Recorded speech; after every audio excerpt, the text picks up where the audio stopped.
What's up, everybody? Welcome to Podcast Now Plus. I'm Alex, and in this video, I want to go over a pretty important update to Mighty Morphin Power Rangers Rita's Rewind. This is a game that I have found myself, covering quite a bit over the last little while, and sadly, this is not a good update, but it's an update I think many people need to know. Now, it was shared on Twitter. It is on Digital Eclipse's website, so, you might have already seen it. I want to talk about what these two updates are, and want to talk about, my thoughts on them. Again, not ideal, but we'll get there as this video goes. So they say we've been working hard on Mighty Morphin Power Rangers Rita's Rewind for more than a year now, and the fan response has been incredible. From live demos at conventions to kind words from press previews, we know you can't wait to play on December 10th. Unfortunately, we're facing two issues that will affect our launch plans. Firstly, due to an unforeseen circumstance, the Nintendo Switch release will be slightly delayed until Thursday, December 19th. However, the PlayStation, Xbox, and Steam versions will all be able to release the original date, Tuesday, December 10th.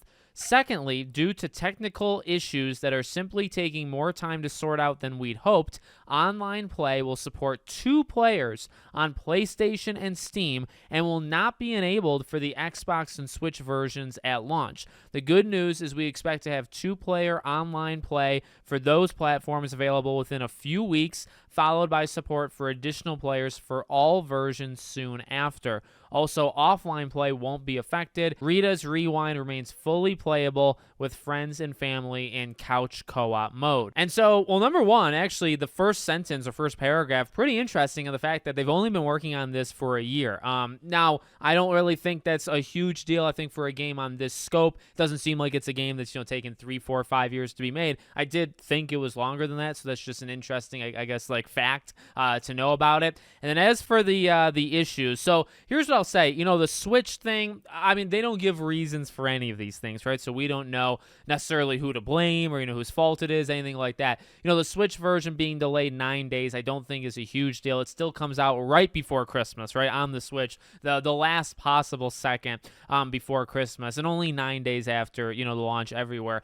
That the online thing, that is a pretty big issue. And when I first read this, okay, I thought, well, why not just delay it?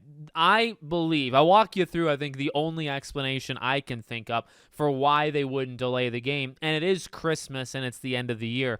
The 19th, I feel inside that studio, the 19th or 20th is it. And after those days, those people are out of the studio. They're not working on the game for a little while. They're taking a Christmas break, as a lot of developers do. Some developers take 2-3 weeks off. Some take a week. Some take, kind of in between. But I imagine that's also why the Switch version kind of has to be out right before Christmas, but not after, right? And then it's interesting that they don't talk about how long it's going to take, but I do imagine it's going to be in January. I do think the game's going to come out on the 10th, come out, obviously on the Switch on the 19th, and you're not going to get, actually, I guess, playable multiplayer at all for Xbox and Switch until January, and then I probably guarantee maybe mid to late January is when you're going to get the up to 5-player, and that is a huge disappointment. I will tell you right now. Now, my own personal plan was to only play this with, I have 2 different friends in mind that I'll probably be playing it with, but individually. I don't think we'll all play at the same time. So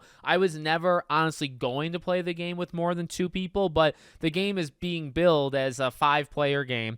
You have the couch co-op angle, and it's good that that's not impacted, right? That's definitely good. And, I don't know how many people are actually going to take advantage of that. There's kind of a reason couch co-op has died off, but you know what? This is a game, and this is one game in the genre that's a kind of a beacon for couch co-op, right? In an era where it's gone, you look to these games where these things, exist to actually be able to play. So it's good that they still have it, but you do have to also kind of be, I think, realistic and say, okay, well, how many people, and I would like to know this actually, percentage-wise, when the game comes out, how many people play a game like this, or TMNT Shredder's Revenge, right? How many people played at couch co-op versus online? I imagine most people have still played these games online. And again, I can't speak for the entire demographic of how many people actually have their 5-person squads, ready to rock for this event, and, have kind of organized it and are all ready. But, I do imagine that people were excited to play with more than just one other person. So that's pretty big. I got to be real. That's a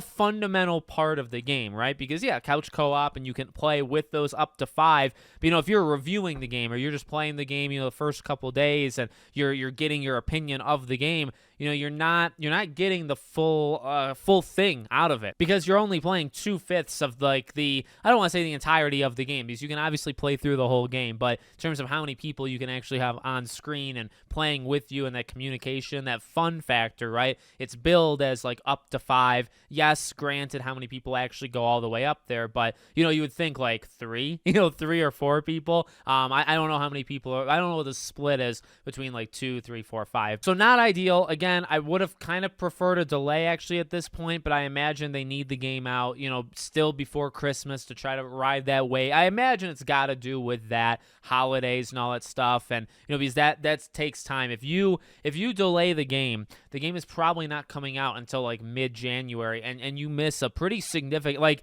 having the game come out December 10th versus January 10th is actually, I would imagine, not being in the business myself, but being a spectator, I think it would be probably a pretty big deal. So I get it, why they wouldn't do it, but this is a pretty significant issue that you would have liked to have known. And also, when they announced it the 27th. Like, that's only, 13, 14 days, maybe 2 weeks before the game comes out. Probably would have liked to known that even earlier, if possible. But it is what it is, I suppose. So let me know what you guys think in the comments. Make sure, as always, you're subscribed to the channel, bell icon turned on, and I hope to see you all on the next one.